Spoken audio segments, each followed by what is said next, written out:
When I started my third year of engineering, my college asked me to select one engineering minor, basically the subject that I need to study for the next 2 years or maybe later pursue it as a career. अब यहाँ पे मुझे तो काफ़ी clarity थी क्योंकि मैंने काफ़ी सारी चीज़ें पहले एक्सप्लोर कर रखी थी, बट मेरे बहुत सारे दोस्त ऐसे थे जिनको कुछ नहीं पता था कि क्या करना है क्या नहीं. इतने सारे ऑप्शंस देख के वो और ज़्यादा कन्फ्यूज़ हो गए कि यार इसमें से क्या ले क्या ना ले, कौन सा डिसीजन सही रहेगा. ऐसा ना हो कि आज हमने ये पढ़ लिया, 2 साल भी ये पढ़ा, उसके बाद हम आगे जाके करियर में कुछ फ्लिप कर रहे हैं. This was back in 2019. आज भी बस टाइम अलग है लेकिन सिचुएशन पूरी की पूरी सेम है. I have been receiving a lot of DMs asking me the same question over and over again. So for that, here's the video. After watching this video, you'll get a clarity of what to choose if you are in a similar situation, irrespective of the university you are in. These important subjects in my university, which was LPU, is called engineering minor, but since you might be coming from a different university or college, the terminologies can be different. In your university, it might be called specialization. Don't worry, don't get confused, both are the same things. Hey good evening people, this is Ashish Kapoor and here's a quick video to eliminate all your doubts regarding engineering minor. So hit like on this video, also subscribe to this channel if you're new and we are good to go. For those of you who are still wondering why engineering minor, guys मैं आपको एक बात clear कर देता हूँ कि BTech computer science में बहुत सारे सब्जेक्ट होते हैं. जब आप कॉलेज के बाहर जाओगे, जॉब करने जाओगे, अपने करियर के पॉइंट ऑफ व्यू से किसी भी बात करोगे तो आपसे पूछा जाएगा कि ठीक है ये सारे सब्जेक्ट्स आपने पढ़े हैं, ठीक है, लेकिन आप किस फील्ड में अच्छे हो, एंड वहाँ पर इंजीनियरिंग माइनर का बहुत बड़ा रोल प्ले आता है. नो मैटर आपने इंजीनियरिंग में कौन कौन सब्जेक्ट्स पढ़े, इवेंचुअली आपसे एक ऐसी फील्ड पूछी जाएगी जिसमें आप सच में इंटरेस्टेड हो अपना करियर बनाने में, and that's where engineering minor comes in. ये आपको एक हेड स्टार्ट दे देते हैं ताकि आप पहले से अगर एक्सप्लोर नहीं भी किए थे तो अब यहाँ पर आप काफ़ी हद तक इस चीज़ में आगे बढ़ सकते हैं. Now in LPU or most of the other university, there are a total of 6 major minors from which a student has to choose from. तो आप एक एक करके हम बारे में बात करेंगे और जानेंगे कि किस इंसान को कौन सा माइनर सेलेक्ट करना चाहिए और क्यों.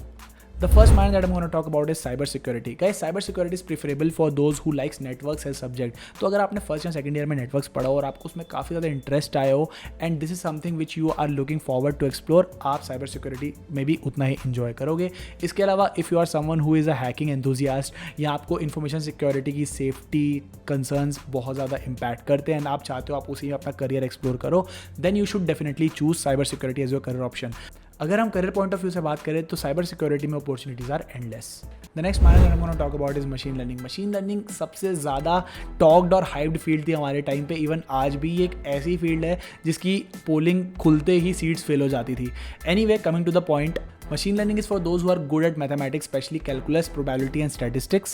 Also love to do programming in languages like Python. Machine learning से रिलेटेड मैं आपको एक पहले ही बात बता देता हूँ, बहुत सारे लोग ना भेड़ चाल में ये सब्जेक्ट ले लेते हैं. आपको मेक श्योर करना है कि आपको मशीन लर्निंग सिर्फ तभी लेना है जब आपने ऑलरेडी एक्सप्लोर कर लिया है एंड आप सच में सीरियस हो उस पर्टिकुलर सब्जेक्ट को पढ़ने में, because this is the kind of field which requires a lot of efforts, because ये बहुत ज़्यादा वास्ट फील्ड होती है, दुनिया भर के सब डिविजन्स होते हैं. करियर पॉइंट ऑफ व्यू से बात करके चले तो opportunities are there but only for the ones who are actually good at it. तो आपको मेक श्योर करना है कि आपको अगर जेन्युइन इंटरेस्ट है तो ही आप मशीन लर्निंग में जाओ, अदरवाइज प्लीज अपना टाइम वेस्ट ना करो. Third minor which I am gonna talk about is data science. Yet again one of the most hyped field, very similar to what we have in machine learning. यहाँ भी आपका maths में अच्छा होना या statistics में अच्छा होना बहुत ज़्यादा रिक्वायर्ड है. इसके अलावा this is for those people who love to work with data. अगर आपने DBMS या SQLite ऑलरेडी या SQL पहले ही पढ़ रखा है तो आपको काफ़ी ज़्यादा पसंद आएगा ये subject if you are someone who enjoys those subject already.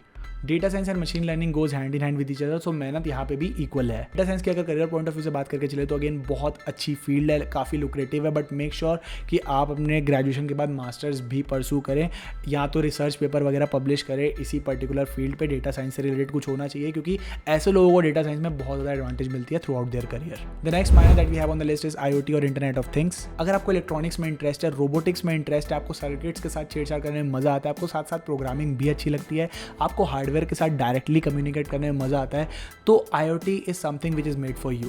Electronics की एंड प्रोग्रामिंग की दोनों की यहाँ पे रिक्वायरमेंट होती है और करियर पॉइंट ऑफ व्यू से बात करके चलो तो काफ़ी सारी अगेन अपॉर्चुनिटी है even as a fresher. The fifth minor that we have on the list is software testing. If you are someone who is great at analysing problems and is organised, software की life cycle अच्छे से समझ में आती है और सारे process में आपको इंटरेस्ट और आपको प्रॉब्लम्स फाइंड आउट करना हर एक स्टेप में अच्छा लगता है, तो software testing is something which you should explore. Talking about software testing, no matter the organization is small or big, software tester या quality analyst QA की रिक्वायरमेंट हर एक ऑर्गेनाइजेशन में होती है. तो अगेन करियर इसमें काफ़ी ज़्यादा अच्छा है. अगर आपको बेसिक प्रोग्रामिंग भी आती है और अगर आपको इंटरेस्ट है सॉफ्टवेयर में तो भी आप एज अ सॉफ्टवेयर टेस्टर किसी भी ऑर्गेनाइजेशन में अच्छी जॉब पा सकते हो.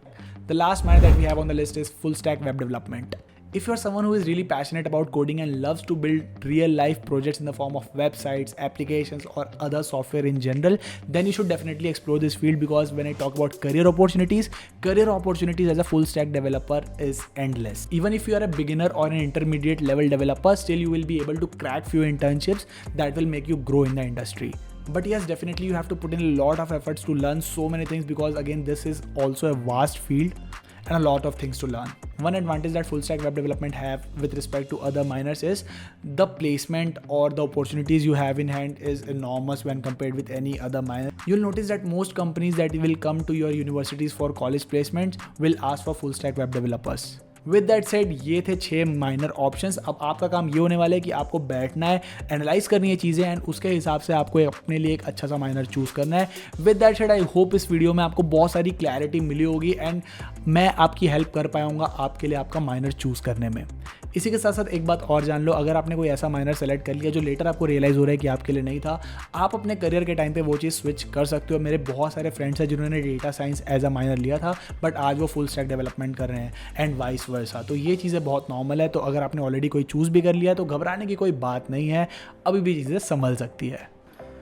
Also, it's great that universities these days like LPU are providing these options to their student of selecting their own interest-based minors.